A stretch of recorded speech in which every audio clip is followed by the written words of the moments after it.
Hi world, hello.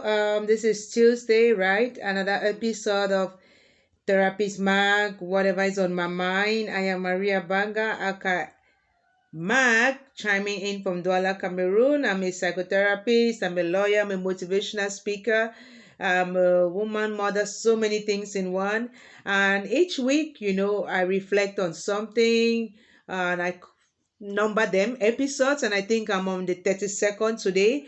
So anybody who has been watching my episodes, thank you. Anybody who is subscribed, I think I have 105 or something like that, 15. I don't know.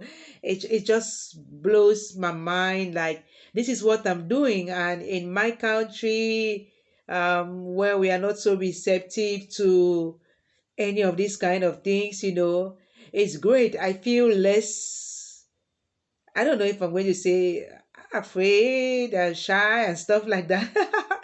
Sometimes people like myself who might be considered extroverts, we can be introverts too. Or as I say, I'm an ambivert. So there's a lot of dilly-dallying sometimes in my life before I come out. I say anything and I talk on something.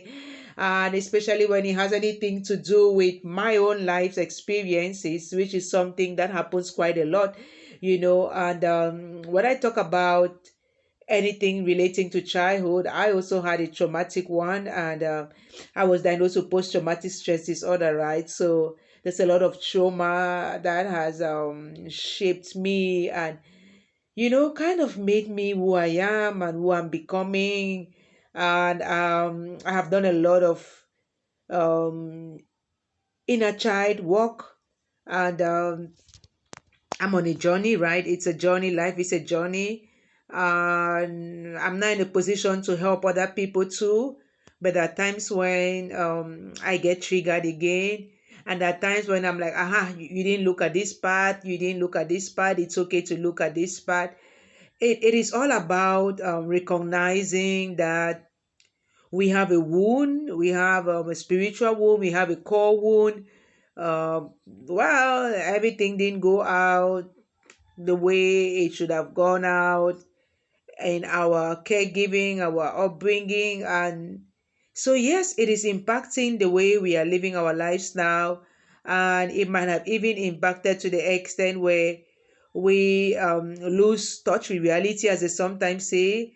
And so there's a psychotic break, or there's something, and behavioral problem, the cognition and stuff like that.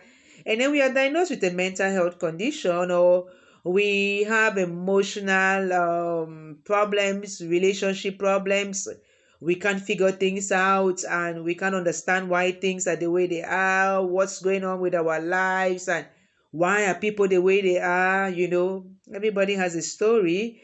And when I read this book, What Happened to You by Dr. Perry and Oprah, I mean, the book took me like roller coaster, and I was doing a daily update of each chapter that I read. I ended up doing 12 episodes, and I actually took a break for like a week because hey, my head was going to explode. And now I'm reading another book, Reclaiming Homecoming, reclaiming and healing your inner child. Okay, wow. I started looking at this book, sharing stuff and trying to relate it with what I want to talk about,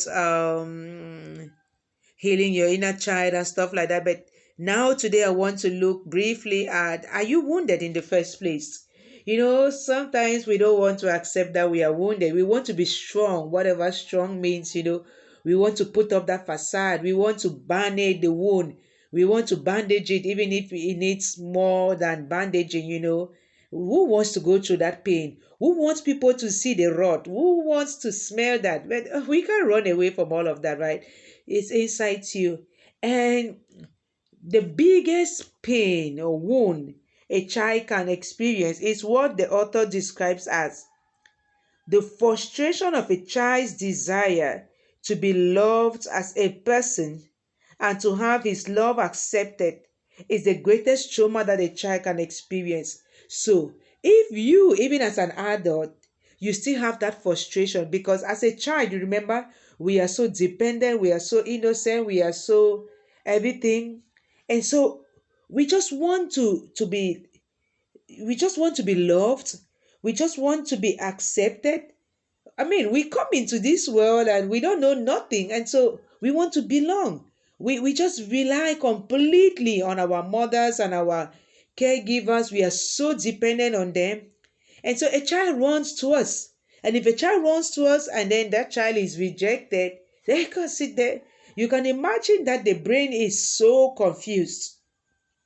And that's how frustration starts. And so that frustration is the greatest trauma that a child can experience. And imagine if that happens over and over again, this rejection. Like nobody wants to listen to you. What do you have to say? Sit down there, get lost. Or worst of all, they even beat you, and sometimes I say it's so funny, like when you just have a baby, when that child cries, you are quick to want to look at why that child is crying. And then maybe from the age of 1 or 2 or 6 months, whenever, when that child cries, you slap them. I am a mother too, and I've also sometimes done that, but I'm really doing my best because I now realize how important it is to give a child a very strong foundation in love and in trust and in all of that. Because that foundation is what is going to enable them to have a solid building. It's like any building you want to build. If the foundation is not good, well, one day it might collapse.